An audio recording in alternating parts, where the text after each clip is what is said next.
Well, let me just finish by saying a few words, since this is the last time we shall be meeting here in this room.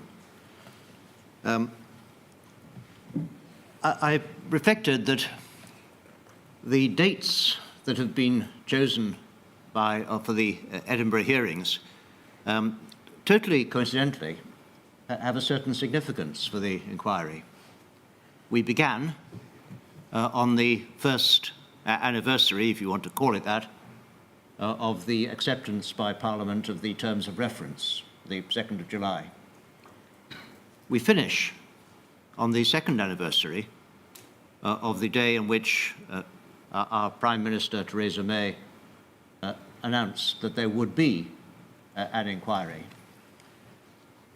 That's 2 years to get where we have got to. We have begun. We have by no means finished, as you well know, the evidence which we have to hear. But I think it shows that anniversaries are not a cause for celebration in our case. They're a cause rather for reflection. There are a number of people here who might, had matters been quicker, have been here to see it. We do not have the luxury of time. But I do think it has been right to start by spending the time that we have hearing the accounts of those who have been infected and those who, like our last witness, have been affected by the infection of others. People first in the inquiry, and it is worth, to my mind, spending time. Now, I haven't got enough time to hear the accounts of everyone who would like to be heard,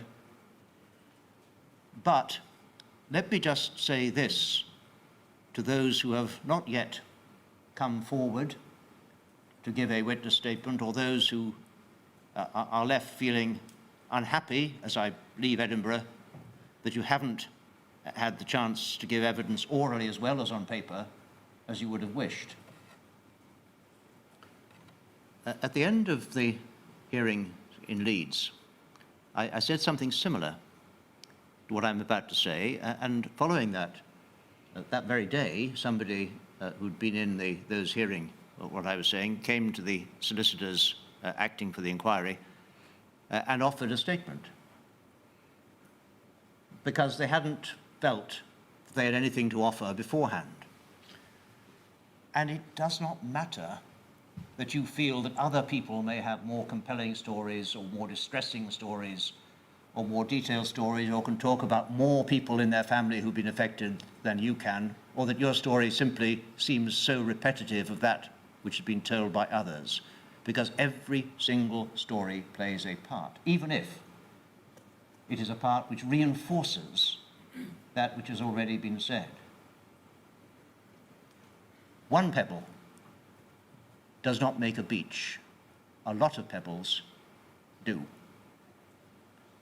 A statement may be a pebble, it may be a rock, but all of them have value. And it is, to my mind, important to remember that we will still be hearing from those infected and affected, even though we move on now. We will hear next in Cardiff, that is beginning on the 23rd of July. Anyone who wants is very welcome to be there. That's a week in Cardiff. Wales is a little smaller than Scotland. Then we will hear again in October in London, and we are adding a week to the amount of time we have there to hear people who have been infected and affected, because the numbers who have come forward demand it, in my view. But at the end of the inquiry, there will be further opportunities, and I expect to hear something like 150, 200 people. The format will be slightly different from witnesses on their own or as a family telling their tale. There may be panels, but it allows people to say what they have to say and be heard orally if they wish. But it is not necessary to be heard orally you can be heard on paper. And it is, I think, particularly important, perhaps, that those who haven't yet had the courage, because it is difficult, to come forward and give a statement, let alone to come into this room and talk, whether anonymized or not, but to talk on paper about what has happened. If there is anyone, and it may be that there are cultural reasons or reasons of living in a small village or reasons of not having told friends, neighbours, even family, statements can be given and will be given confidentially. If anyone wishes, they may talk to one of the inquiry's intermediaries and give them an account which will not be attributable at all, so that what they have to say is captured. Because if we are to be faithful to my undertaking to honour the terms of reference and to answer them as best I can, then I need as much information as can be given. And each of you who has been infected and affected has a degree of that information. Please don't undervalue the contribution you can make.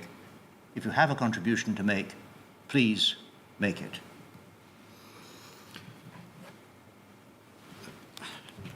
As I've been listening, I was asked earlier today whether it was different in each of the different centres we've been to.